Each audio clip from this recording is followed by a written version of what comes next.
Can you fuck me like you really want to? Can you love me like you do your hustle? Can you feed me past the food and grubbing? Can you clean me like it's church on Sunday? In the tubbing, scrub a dubbing, clean the fountain, make a wish and throw 100. I might just blow it. Yo, heat ain't warming, your mountain's swarming. So what the fuck is good? You are here for the Real Hoodwives of Chicago. Season 2. Episode potentially 2, maybe 3. I don't know, maybe 2. Valentine's Day edition. Right. Okay, so who the fuck am I talking to? You are fucking talking to. Oh, you poured me a cup? You're such a fucking gentleman. Yeah. You know, love that. All right, cool. You were talking to the gentleman, Ace Da Vinci of SmartMouf Entertainment, and we are kicking it right now on the Real Hoodwives. We are kicking it off on the Real Hoodwives of Chicago. Yes. Soon to be worldwide. Soon to be worldwide. I mean, I'm not gonna lie, I do got some viewers in Germany and in France. You know, you feel me? Yeah. Shout out Germany, shout out France, you know. Yeah. Okay, so we are here with Ace Da Vinci, the Real Hoodwives Chicago. I bought you your thought juice, so this is a segment called What's Your Thought Juice? Da-da-da. Yeah. Hey. So what is your thought juice that we have here right now bestowed upon us? We're currently sipping on the 1800 coconut. Some shit that I've never had. So cheers to you. Cheers. Yes. Tell me what you think. Smooth as ever. Right. Dangerous, right? I'm gonna go suck some dick right after this. So this is my first time recording on a brand new mic. Yeah. So I just want to be transparent with that. Okay. Like, I'm super excited. I'm feel like super blessed with this. Yep. Cool. So we got your thought juice, etc. So you are Ace Da Vinci. Yeah. Is it too soon to be jumping right into it with you? Let's get it. I love this. Okay, bet. So you are Ace Da Vinci. Yeah. And your brand or your LLC or your corporation, etc., like, is SmartMouf. Yes, ma'am. It's SmartMouf. Explain what SmartMouf is. So SmartMouf originally started as just an idea that I had of what I want Chicago music to be. It was just me and one other person at that time. So it's like speaking, power in what you say, power in what your words is, be speaking things into existence that you actually want. So, speaking smart, so SmartMouf. Since then, it's expanded into an art collective. Started as an art collective a couple years ago, and now it's just an LLC, and we're getting... Congratulations on that shit. Congratulations on that shit. That's some real shit. Getting the paperwork done and all that, too. I swear to God. So we can get it in there. So, what that mouth do? Because we talked about that. We was like, as soon as I had asked you to be on, you was like, I already know what you're going to ask me. What that mouth do? And I'm like, literally, exactly. So, what does that mouth do? I'm jumping right into it. Right, alright, so look, this mouth makes music. Yeah, this mouth makes... Okay. It makes music, it bridges gaps, it brings people together. Do you have a gap? I have a gap. Actually, my whole little front row of teeth, I got like lots of gaps. It's from my mom. On my mom's side of the family, we all got gaps and big teeth and stuff like that. Okay. Okay. Yeah, see? But I like my smile, though. I love your smile, too. Thank you. Does, like, having a gap... Yeah. Yes. Play into pussy. Yeah. I just want to know. You feel me? Because it's been like ugly niggas in the past who done had gaps and was like, oh yeah, like this gap is really gonna play into play, and I'm just like, does it really? Like, I've done it before, and she didn't even know that that's what I was doing. Okay. It was just more like she was just like, whoa, and I'm like, yeah. So. Okay. Okay, so have you broken down to us what SmartMouf means to you as a as a group, as a movement, et cetera, et cetera? Yeah, overall right now, SmartMouf is just gonna continue to turn into an outlet that I can merge amongst other outlets that can. I want to provide platforms for other people. I want to provide platforms for that artist who's just getting their break or that artist who's been around for 10 years. Like, I want to provide platforms for everybody so we can keep each other accountable and we can hold each other up in the arts. Whether it's just music or it's like, you know, illustration and culture, dance, you know, I want to be able to create platforms for everybody to groove with, you know, because Chicago's real sectioned off, so. Can you make, I'm curious to see what that sectionality looks like a little bit for you. Where are you from? So I'm from the south side of Chicago. Okay, where? So I was born in Memphis. Really? Yeah. I didn't know that. Yeah. Okay, well the Hoodwives know that you are from the Memphis. You are the dirty South. Yeah, Southern hospitality and all that. Love that. Born in Memphis, raised in the south side. Lived out west, lived up north, lived in New York. So I've been around all over Chicago, all over Illinois, and now I'm just here trying to put everything I've learned and everything I've been through together to where I can connect all these dots, you know, and make sense of it all. Because living all over the place, you be like, damn, G, like, what does this mean? You know what I'm saying? So I want to bring everything I've learned from over here and over there together so we can all learn together and shit. Lord, that's beautiful to me. I mean, that personally resonates with me as a teaching artist when I think about workshops and how that correlates to different groups and different like demographics and things like that. But when I think about you, Ace Da Vinci, I don't even know if I gave you a proper introduction. Yo, what the fuck is good, Hoodwives? We got fucking Ace Da Vinci in this shit. You know what I'm saying? I've known you for some years.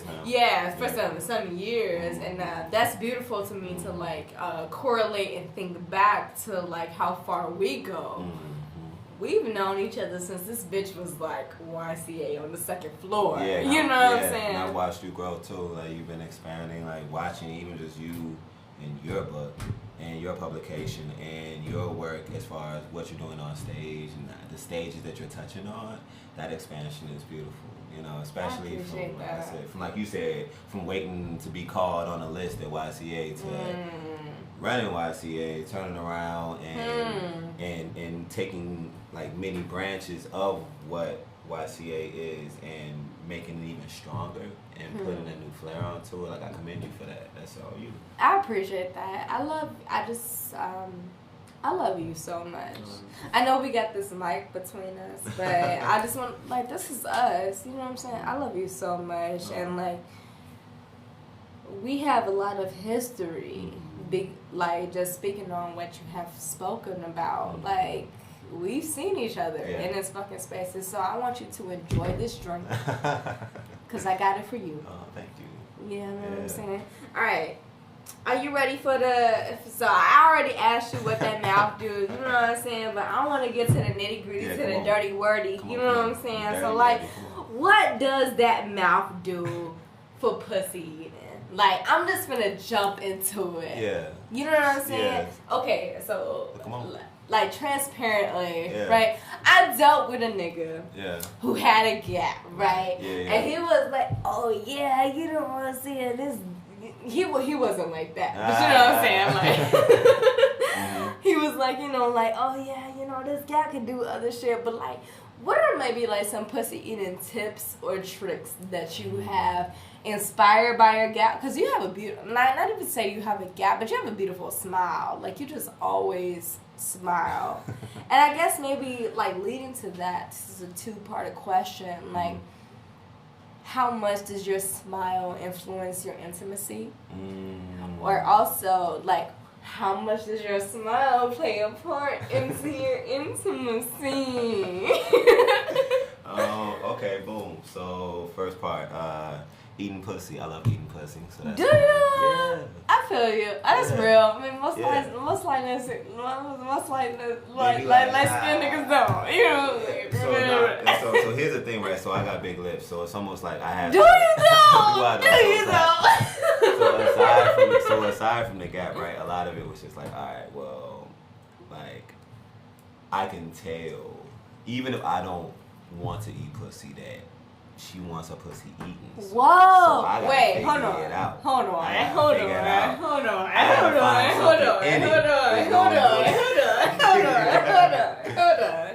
It's like, it might not even you are with the original HBIC of the Hoodwives. Even if I don't want to eat the pussy. So that means that even if you don't want to eat the pussy, you will eat it out of courtesy? See, here's the thing. I'm not going to eat a pussy I don't want to eat. I'm going to find a reason of why I want to eat this motherfucker, right? So. Whoa! That is super valuable. Yeah. Can you please break that down? That is super valuable. So, it's about, so for me, foreplay is really about, foreplay is its own play. It's like, it's about desire and establishing how much you want that person. By the time you're already having sex, like, y'all are already in the mix, you know, but the foreplay is a preparation of such. And it's like, I want to be able to set the standard of what pleasure is supposed to be like with me, right? So it's like, all right, boom, I'm a really big pleaser. I want to learn what you enjoy or what my partner enjoys. So boom, when we get into it, I look for body language, you know, body tones and what your body is doing upon what I'm doing. And that shit feeds into me, you know, like the more turned on you are, by the time I'm in it, you know. So I couldn't have sex knowing that I'm the only person that's turned on in the situation, because then I'll be turned off from this motherfucker, you know. So yeah, like I have fun when she's having fun. Yeah. Yeah. So that's like the whole oral side. As far as tips, find the clit. You know, like men out there, find the clit. It's okay. You can do it. Find the clit, and then when you find that motherfucker, stay there. No.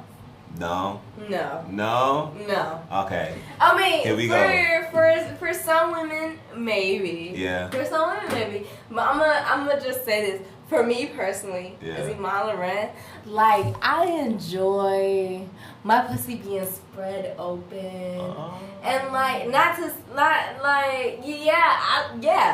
exactly what I said. I enjoy my pussy being spread open, and I love like nice licking, nice salivation, nice bottom to top. Not to say you gotta eat my ass, but yeah, if you in there, you know what I'm saying? Like cause like my thing is like my pussy eating is in preparation for your dick. You know what I'm saying? Like I want moist salivation. I want moist lubrication. You know what I'm saying? But like my clit only gets hard, and I said it like a dick reference. You know what I'm saying? Like it only gets hard, or only gets wet, or whatever. Like I come from riding dicks. Yeah. Or I come from playing with myself when I'm like getting penetrated. Okay. You know what I'm saying? So like I have come from head before, but it's a process. Right, but penetration. What is your process for like making someone come from getting head? I think for me, staying on the clit does help with actually, well, with the actual orgasm. Really? Yeah, staying on the that. clit. Okay. So movement around is like if I know I'm just doing this because I'm finna put the dick in. Now I'm just finna, like you said, set it up, moisture, lubrication, because I'm down there for a little. We gonna set it up and then I'm finna get on top and then we finna get to it. But if I'm actually focused on making you come, like now it's a body stimulation, so it's more than just being on a clit. Now it's like hands on the entire body, right? Now it's dirty talk in between, you know, shit like that. So I like different variations, and I also like communication. Like I like when my partner tells So you like dirty talk? Oh yeah, and I like when my partner tells me what she likes that I'm doing and what she don't like. Tell me to slow down, speed up, go down. Okay. To the left, move over. Question. What's up? Okay, question. What is that line of like communicating what you like, me communicating what I like versus domination? Right? Because for me, it's a fair difference between being like, oh yeah, like eat this pussy like this, eat this pussy like that, right? But for me, that gives off a dom substance. You know what I'm saying? Like, you finna eat this pussy like this. You know what I'm saying? But sometimes, even in sex, I don't want to be a dom. Right. You know what I'm saying? But, like, I want to, like, educate you on, like, how to eat me properly. So, like, what is a good line for, like, saying, like, yeah, like, I ain't trying to tell you what to do, but I'm trying to educate you. Like, maybe you, like, is that making sense what I'm saying? Like, so for me personally, as a dom and as someone who like oh, you're a dom. I display dominance throughout an entire relationship. It's not even just in bed.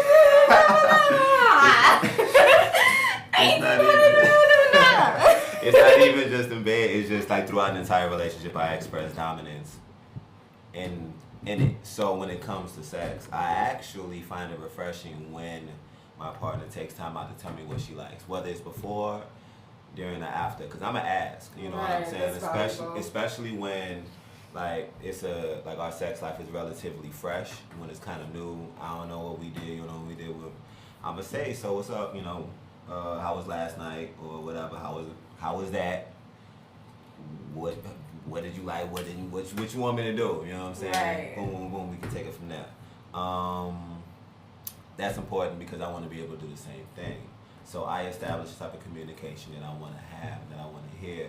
So if you, like, if a motherfucker was like, oh yeah, slow down, go faster. Like, I don't think that would be taken away from my dominance. You know, I feel confident in my own dominance to where you can tell me anything and I would still feel like I'm in control of the situation. So that's fine. But I also know there's that line of, especially someone who isn't always wanting to be dominant, they don't want to have to tell somebody what to do. You know what I'm saying? Some people just want to lay back and get wild. You know what I'm saying? And I think that's, once I have an understanding of what's going on, I'm like, okay, boom, so you like it a little bit rougher than the average person, you know what I'm saying? Okay, so you actually like it like this, or actually you don't like it rough at all. You actually like to be teased more. You know, everyone's got their levels, so now once I learn the levels, I can calibrate, you know. What is your role specifically?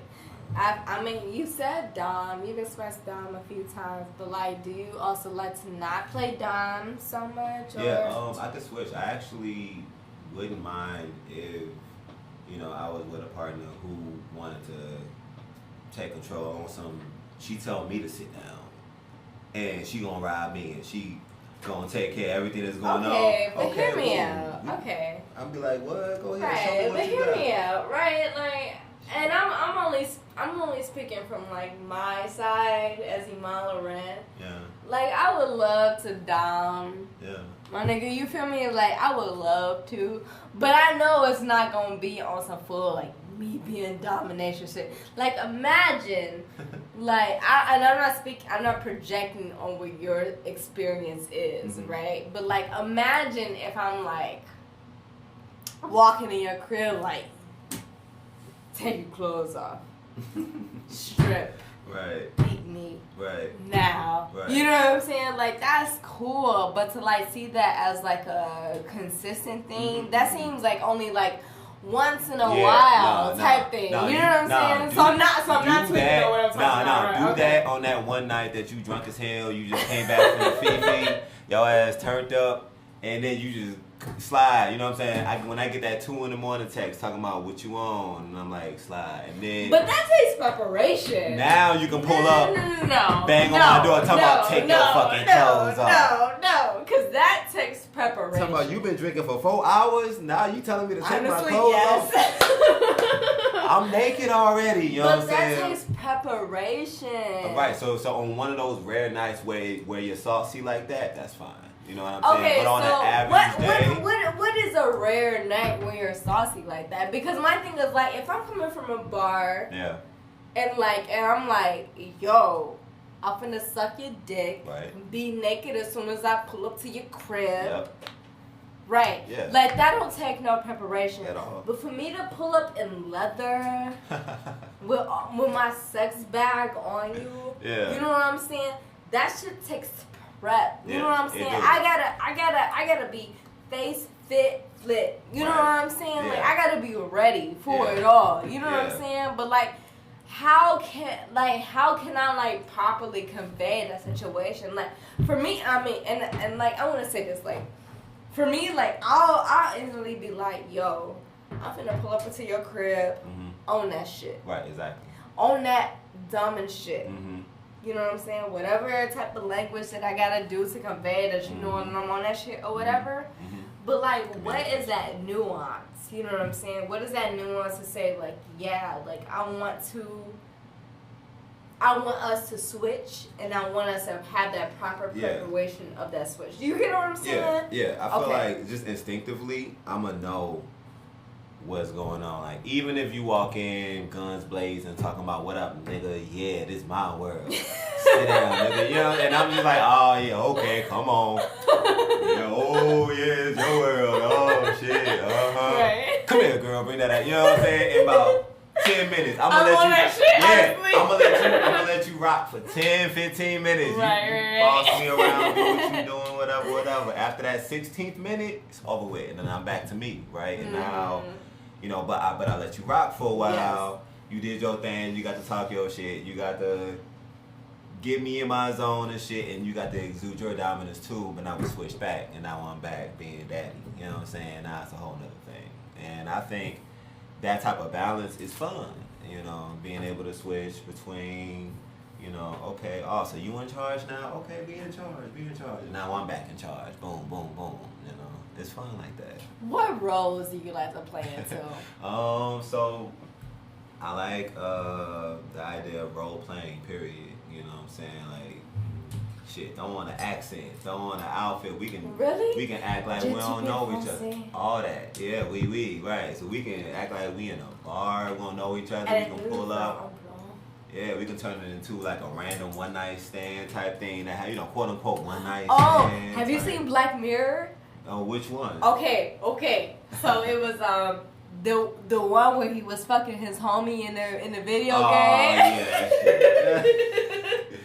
And they was like, I was like, whoa. Yeah, but the beginning scene is so real because they was having like a role playing relationship, and that shit it was so beautifully executed to me. Is that some shit you into? Mm-hmm. Yeah. Really? Yeah. So if I was like, come on, Ace. Yeah. We could do that because the thing is too is like sometimes with this whole Ace Da Vinci thing, right? It's like. My sexuality and then my artistry is like two very different things, and I'd like to keep those two, you know, because for some reason the sexuality that people portray oftentimes clashes with with what people consider professionalism. People don't seem to mix professionalism with sexuality. Sexuality is always deemed as something that's a bit more candid and inappropriate for the workplace. So when it comes down to what I like sexually, a role play is almost refreshing because I could fuck around and not even be Ace anymore. You know what I'm saying? Now my name Diego in this motherfucker. You know, now it enables me to just, you know, and get out of that. You know what I'm saying? So that is an interesting escape for me in terms of role playing. Do you feel like there is a different persona that people expect from you to be from Ace, from who you are intimately? Oh yeah, don't nobody expect me to be no freak. Like I make a lot of positive, inspiring, like push the generation forward ass music, right? So for me to turn around and talk about gangbangs and threesomes and spit and cum and shit like that. A lot of people just like they automatically it's like that's not even part of your brand, you know. And I feel like this generation these years, the brand thing is like it's all it's about, you know. People buy into it without even realizing it. They just for what business people consider to be brand, other people just call it perspective. You know, they just call it your image. Yes. You know what I'm saying? Yes. So. And I want to snap to that before I ask my next question because in this question even like correlates to me. Like, do you feel like there's a part where we feel like we feel like our brand or what we presume ourselves to be becomes presents of line or where people feel like they can't cross with us. You know what I'm saying? Like yes, I'm a sexually liberated woman. When people feel like they have that they have the right to approach me with business or for whatever a reason, because I am that liberated woman. You know what I'm saying? Like, from what I have known you as, and we have known each other for some time. You know what I'm saying? But I feel like I've never approached you on business on any, I don't even want to say disrespectful, personal level. You know what I'm saying? Like, I still want to fuck with you business-wise on a personal level, which is what this podcast is. You know what I'm saying? Right. But feeling like I don't have any suits to back that, like, I feel like I don't have the rights to approach you as such.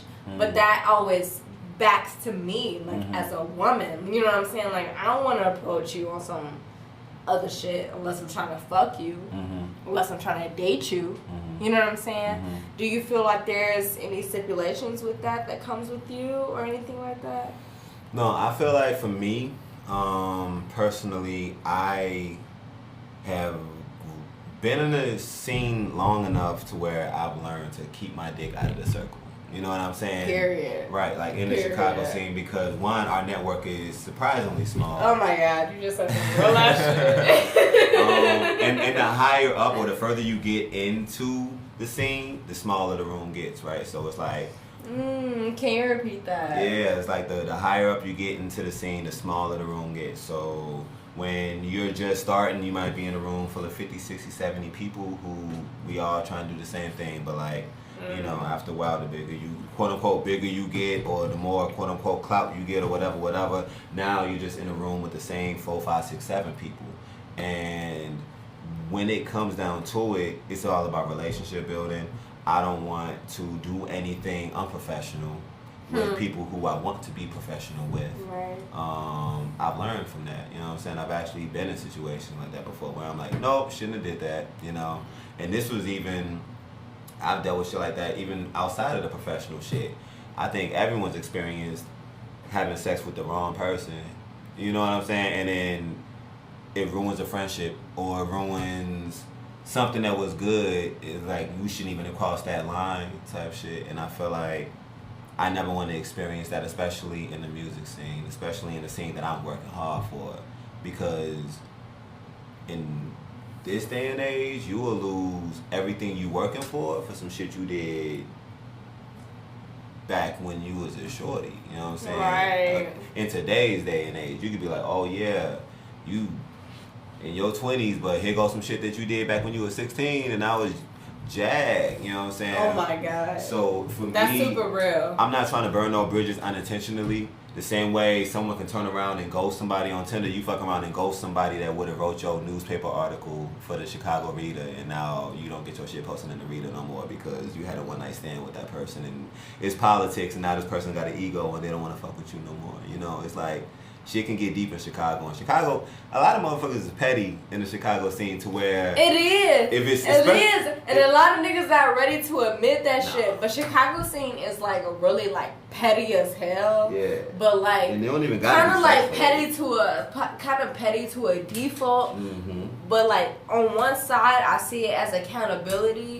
And that I really want to applaud it. And I really want to like, you know, grace that shit. But it's also to another fault of like pettiness. I mean, and like you just hate it. You know what I'm saying? Like I see that shit, like exactly what you said. I truly fucking feel that shit. I swear to God. And like not even just on some Chicago shit, like on some like universal shit. Like some human niggas shit. Really some human shit. Niggas really want to be the like true, feel accountable self. Yeah.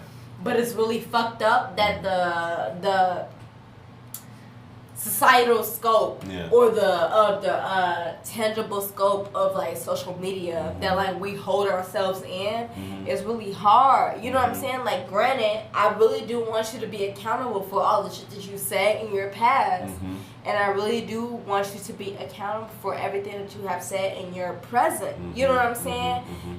But it's really fucked up that, like, you know, that you really do feel this way, and like, I feel like there's a scope that we're trying to hold ourselves, like, we're just in a gray area of, like, yeah, like, I understand that you are in this area where you're trying to figure yourself out and trying to figure these conversations out, but you gotta also still be accountable for what you have said in your past. Yeah. You know what I'm saying? Am I making sense? Yeah, you know what I'm exactly. saying? And I feel like I was saying that in correlation to, like, what you were saying, like, how, like, I don't really know. No, going into that, actually, so talking about accountability, when we talk about it being a communicative thing, I think the fact that I've seen the community, just like the Chicago community, stand up as a unit against certain people and certain things and certain events, and people ride together, and they're like, yo, and I think that shit is dope. Right, because it not only it's catharsis, because when there are things that happen, that catharsis meaning. So it's things that happen in an attempt to not only relieve the grief that you feel inside of you. Catharsis. Catharsis, right? So it's more of like it's a release, right? So there's a lot of oppression that goes on, and it ends up that we use catharsis to project this thing of accountability amongst our own peers. Now, the only thing about that is we're judging those, and yet we have yet to judge ourselves. And on top of that, we're a jury of people, and the judge is just as guilty as the jury, just as guilty as the plaintiff and the defendant. So it's almost like we're all trying to teach things while we're still children ourselves, right? So it's like we're children trying to be adults, learning things that we've learned from the adults, trying to teach the other children, but we're still children ourselves. And then when we become adults, we're trying to teach other adults. And that correlates everything with a systematic oppression. Yeah, you know, so it's almost like we're trying our best, right? So that's the thing. We're trying our best when it comes to healing. We're trying our best when it comes to, like, oh, I got sage. Oh, I got incense. Oh, and that's where hoteps are born. I'm doing all these things. I'm learning all these things about myself. I read a couple books. I read The Alchemist. I read 48 Laws of Power. I read all these things. But literally, that's where hoteps are born. Like, hoteps are born and thinking that is the pure in-between, instead of, like, actually, like, living point A to point C, and figuring out where your point B lies. Yeah. You know what I'm saying? If I'm tweaking, let me know. No, you know what I'm saying? Because like my thing for me, like hoteps are like the leading cause of like black men's declination. Demise. You feel me? Like, even when I go to like spoken word open mics and shit like that, like I'll see a black nigga. I know what black women's struggle tastes like. And I'm like, you don't. Like, you don't. But you think that this is the shit that is needed for the snaps. And, like, I don't even want this conversation to go towards spoken word or anything like that. But you know what I'm saying? But, like, even saying a statement like that speaks to, like, what you believe your ideas, or, like, what your poems, what your art, what your movement should be rooted in. Like, I'm not rooted in your hurt. Yeah, right. Ooh. You feel me? Yeah. Like, it's not, like, as much as I don't feel like it is any black man's responsibility to pave the way for my successfulness, or to pave the way for my homing. Yeah. You feel me? Yeah. It is not my or any black woman's responsibility to be rooted in your healing. That's right. You feel me? Yeah. You know what I'm saying? Yeah. And that's a conversation that I feel like I'm having with you, that you are speaking on truthfully, that I'm having this real conversation with you. You know what I'm saying? Like, I feel like that's where we are meeting on. You know what I'm saying? Truthfully and honestly. Like, there is a part that I feel like is missing with the education substance that we partially not afforded to, which is what this podcast, which is what I feel like my podcast is really rooted in for me, what I wanted this creation to be rooted in. But I feel like it is also very necessary. Like, it is not my responsibility to have this for you, but it's also not my responsibility to teach this to you. Right. You know what I'm saying? Right. And I don't even know where I was going on, but like what you were saying, like it really spoke to me. No, I like that. So the thing is this too. Accountability. What was I saying? I just had it. Yeah, because we were speaking on accountability. So here's the thing too. Like, so the only thing that I want to see now grow from the accountability era in this society right now is that we're really good at blowing the whistle. We're really good at being like, hey, that's food. That's food. I don't like that. Oh my God. You did this. You did that. God. I don't like that. You tweeted this. You said this. You did this. You said this to that person. And we're really good at blowing that whistle, but we don't have a solution. And I feel like I'm one of those people where even if I'm with a significant other, even if I'm just like arguing with my girl or arguing with one of the homies, I need a solution behind what I'm saying. I'm not just gonna say some shit like, damn G, you ate all the fucking bread. You know what I'm saying? What the fuck? Now we gonna argue about bread for 2 hours. Nah. I'm gonna say, G, I'm gonna need you to go get some more bread. Period. There's a store up the street. You can go ahead and get some more bread. It's $2. I'll give you $1. Go ahead, go up the street and get some bread real quick. Why? Because you ate all the bread. Oh, bet. I'll go. You know what I'm saying? Instead of just making the issue about how there's no bread. Instead of making the issue about how there's no bread, we gonna figure out how we can make this bread happen. I love that. So that way we can move on. I feel like that's what's going on right now, where we're just fixated on the issue itself instead of actually presenting solutions that's going to come. That's going to bring some type of conflict resolution, you know. I don't think we're really good at conflict resolution in this generation, and I also feel like, you know, we're in a generation of good vibes only.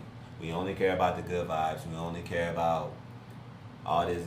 We only want the good things to happen. Like we're so fucking afraid of the bad shit. Like we're so fucking afraid of when someone don't like us. Oh my God! You gotta learn how to handle it, baby. Can I please say something on what you just said? Yeah. To the point of what you said about like the bread, like that being an issue. I don't think we take things so much as the literal as what we said, as what we say. Like even seeing like we don't make enough bread, we can easily correlate that to we don't make enough bread, meaning tangible, physical bread, physical food for our eating. You know what I'm saying? We don't take that into so much account. You know what I'm saying? Like, if I was to see bread from my niggas, like, we see bread as so many things. Like, we see bread as, you know, shows that we're booking. We see bread as, you know, jobs that we have. We see bread as to, you know, opportunity, you feel me? You know what I'm saying? Like, bread is so many tangible things that we attach ourselves to that we aren't attaching ourselves to. Am I like, please let me know if I'm tweaking or please let me know if I'm going on a tangent, because what you said is some real ass shit. You know what I'm saying? Like our bread is way more feasible than what we like protest and also what we detest from people who don't understand us. You know what I'm saying? And like, I don't know. Like I may have lost my train of thought or whatever, but you know what I'm saying? Like you get what I'm saying. Like our bread is way more tangible than what we eat, or way more than what we speak. You know what I'm saying? Like our bread is like real tangible shit. You know what I'm saying? Like it's about our community building. It's about the people that we hold conversations with and our actual plans of investments. Like, granted, I might not be invested in your stocks. I might not be invested in your Cash App stocks. You know what I'm saying? But I'm invested. I'm a t-shirt artist. You feel me? That's bread for me. It is. I'm going to see that shit 20 years later from now. Because I've seen it. You feel me? I've been working here since I was 13 years old. Yeah. And I seen that shit as a 23-year-old, Yeah. 10 years later. Yeah. You feel me? Mm-hmm. That shit is tangible. Mm-hmm. And it is feasible. And I feel like I wanna wrap this up to say that, like, I feel like what you are saying is super feasible and super valuable, that we have to, everything that I'm getting from what you're saying is that we really have to speak power into our words. Yeah. You feel me? Yeah. And we really have to speak power into the financials that we want our powers to be. Mm-hmm. You feel me? Oh, Like, financials, yeah, like, because, like, unfortunately, and I say that very powerfully. Unfortunately, it comes to a point where we have to speak in financials that now. money gotta come. Yeah. As a black person, we have to speak in financials now. Yeah. We have to. Yeah. We have to. Mm-hmm. And I say that very boisterously. Like, we have to. Mm-hmm. Doubtably. Yeah, that money gotta come. We have to. Mm-hmm. I say that very doubtably, unwantedly. Yeah. We have to. Yeah, it's unfortunate. Like, I would love to just rap and just rap and rap. You know what I'm saying? Just rap. Me too. Upload on SoundCloud and Yes. just go about my business. God, But, take us back to the SoundCloud days. But it's deeper than that now. You know? It's deeper than that. I have to be a walking, talking business card. I have to make sure everything looks good. I gotta make sure everything. I speak to that. Love I that. have to make sure everything is like top notch at all times, you know. And that's not a bad thing to have, because there are other areas of employment that people are doing that shit already. There's motherfuckers out here walking around up and down the street in 3-piece suits just because they got a fucking, like, they're in 3-piece suits just to stand next to a water cooler at a fucking cubicle. You know what I'm saying? So we're in a different generation right now where we're trying to be as free as we want, but we still have to adhere to some type of structure that's going to appease to the normal folk. We ain't normal folk, and that's fine. We ain't here to be normal, you know. But we also we are here to blend all this shit together and show people how different they can be as well.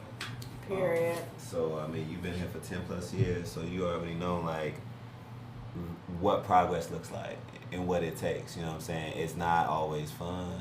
You know, it's not always this roller coaster filled with a whole bunch of laughs and shit. Sometimes it's monotonous. Sometimes you don't know what the fuck gonna come out of it. You just gotta keep going, you know? And I think when it comes to accountability, our community and things of that nature, when you have ideas, bring your loved ones a part of it. You know, bring them with you. If you have ideas that you know you need people with, start with your core, start with your nucleus, start with those people who give a fuck about that as much as you do, and then you go from there. Then go to the people who you relatively know. Then go to the people who you don't know at all, and get them on board too. That made me feel so full circle. Yeah. So that's exactly what I feel like this podcast is. Bringing up, yeah, it is. It very much is. Like, you're starting with your community. You're starting with your loved ones. You're starting with the people that come first in mind. It's gonna get to a point where yeah. So I'm doing it right. Yeah, you're doing Love that. Okay, now I'm gonna ask you some more questions. What's okay. up? So a part of your brand is 7-day high. Yeah. Mm-hmm. Maybe we can just start off this premise. What is 7-day high? I would really love to hear more about that, because for me, when I hear 7-day high, it's like, oh yeah, let's smoke some weed, let's just get elevated and all that shit. But from what I'm trusting in you, I feel like there's more to that. Also, I'm a fellow weed smoker, so it's like 420 gang all day, every day. All day. Right. Yeah. What is 7-day high, and then we can break that down to more conversations. It feel like a lifestyle. It's 7-day high. You know what kind of buzz you got to feel it all 7 days. You know, could you only imagine the kind of buzz you would have to feel to be able to go to sleep on it, wake up on it, continue your day, go to sleep on it, wake up on it, continue your day, and do that shit for 5 more days. It's a context of like being able to keep and maintain that energy inside of you that's going to keep you going. So you can be high off your own discipline. You can be high off your own determination. There was a point when I was working so hard, just on this music shit, I was working so hard that it didn't feel like I was working hard anymore. It's like when you go to the gym every day, the first week or two, yeah, it might hurt. You'll be sore. After a while, your body feels weird if you don't go to the gym. And that's how it is when it comes to my music shit, where it was like 7 days, I'm just in my shit. Like when I'm not smoking, I get cranky, right? Like motherfuckers can tell when I'm not high. They'll be like, damn, G, when last time you smoked? And I'm like, yesterday, why? Nigga, you just look real intense. You just look you real agitated right now. You know, now imagine if I had that same kind of dependency or just resilience on my dreams and my goals, right? So when it comes down to like, I was addicted to being on stage, addicted to it. I got a rush. I get a rush every time I'm on stage and I'm doing my thing with these people and they're throwing me energy back. That's a high that the weed can't give me. That's a high that the drink can't give me. And I was riding off that. I am riding off that. And I feel like a lot of people, they're riding off their own high, but they only do it once or twice, right? And that's one of the few kind of highs that I feel like you should chase after every day. You should chase after that feeling of success every day. How does it feel when you know you succeeded some shit? How does it feel when you know that you just did some shit that made you feel good? You're like, damn, I've been wanting to do this shit for 2 years, 2 days, 2 months. You feel good. Your dopamine's released in your head. It's chemistry. It's a biological thing that happens when you do something for yourself. Your dopamine releases and you feel proud of yourself. Why you can't feel that all 7 days? Get high off your own success. Get high off your own. Even if you do something small every day, one small thing a day, that's a step. Does smoking weed is also a part I am of this? smoking weed, yeah. I'll be high too. I'm high right now. Yeah, we be smoking. Does smoking weed play a part into your sex life? Yeah, I will hit the blunt during sex. I will pass the blunt during sex. You know, Okay, so hear me out. please, let me know what's up. I've heard scientifically that like weed is supposed to decline your sex life or whatever like that, but like, how does weed play a part into your sex life? It gives me a body high. It allows me. Well, only one. Also, is that dependent on your like the type of etc. I personally smoke a lot of indica. I smoke a lot of the shit that gives you a body high. It's good for feelings and sensations. You know, when I'm having sex, I don't want to smoke nothing that's getting me in my head because I like to be in the moment.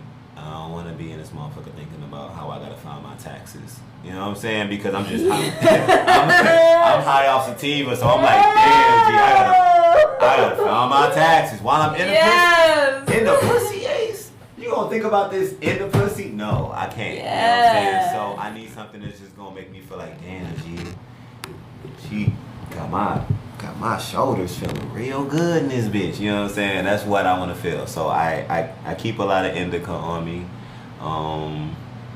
And so, but I like the crossfade too. I like being saucy when I'm fucking. I like being, drunk, high, off, whatever the fuck we so choose to be.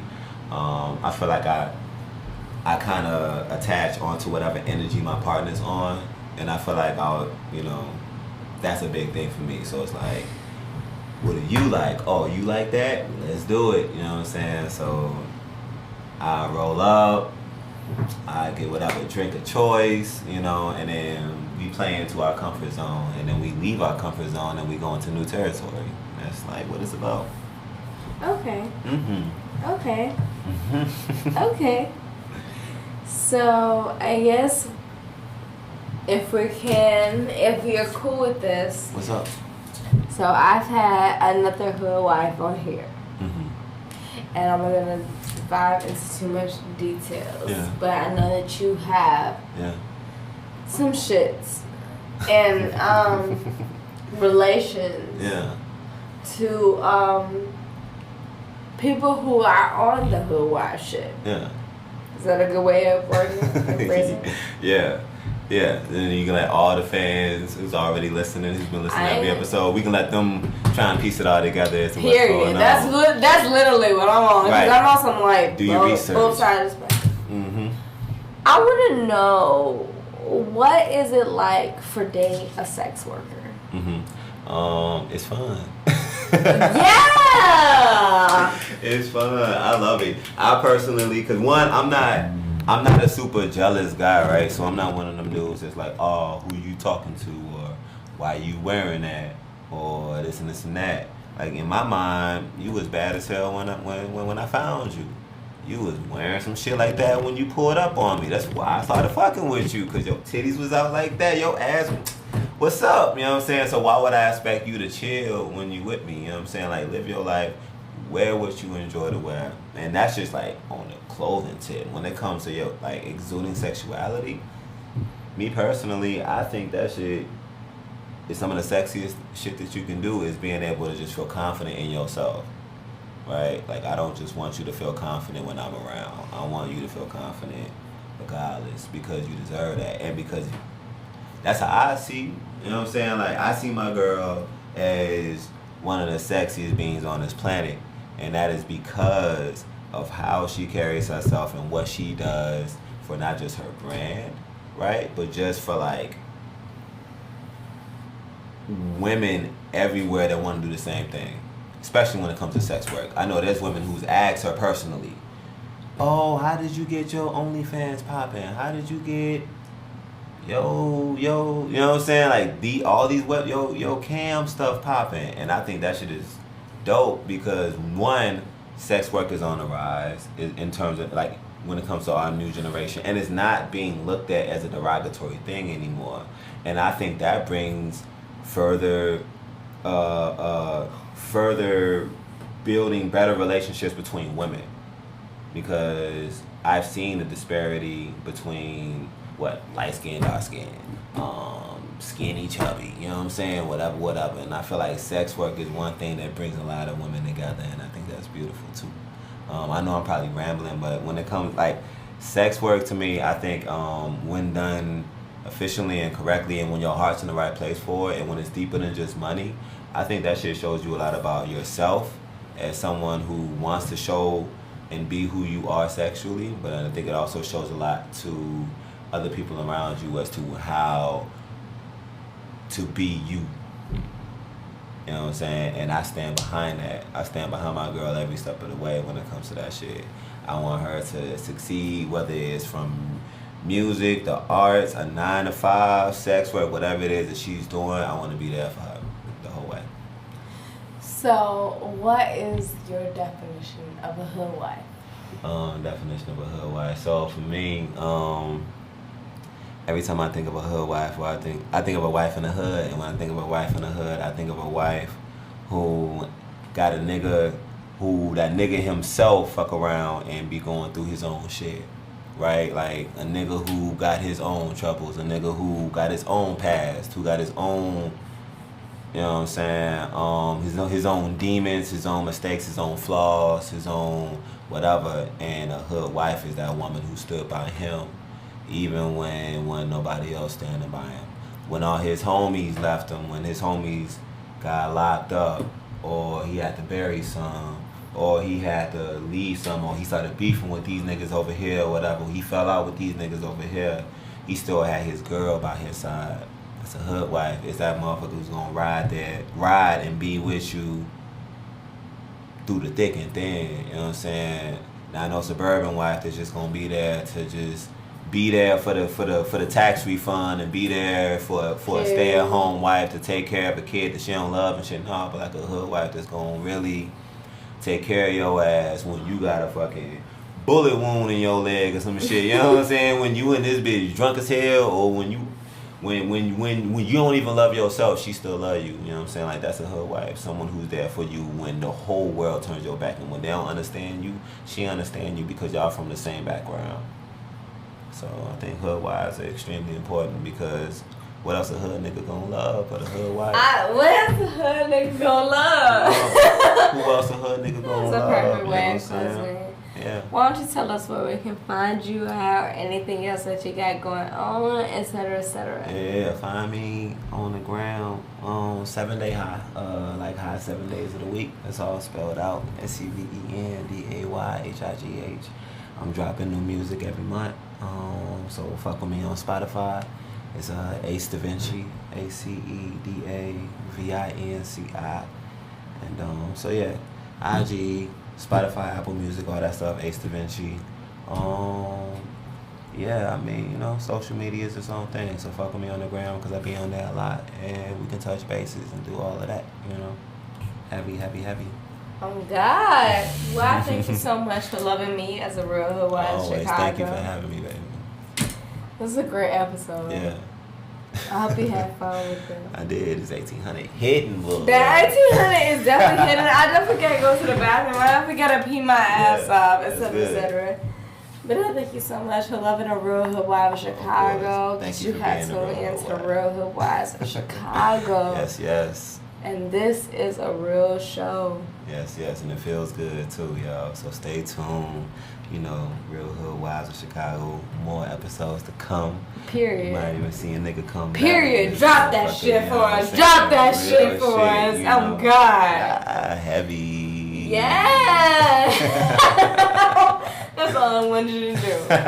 So you all have tuned in for another episode of the Real Hoodwives of Chicago. For this is a real show. With hot sauce stories. Can't have no nanny, I'm not your mommy, and you's a poppy. You found your hobby, how about that? Running up. You just the runners up. Got cherries and blossoms and buttercups. No chocolate and pussy is honey nut. I'll climb you like trees, don't fall for the breeze. Just stay on your limbs, so niggas will leave. They blowing the breeze.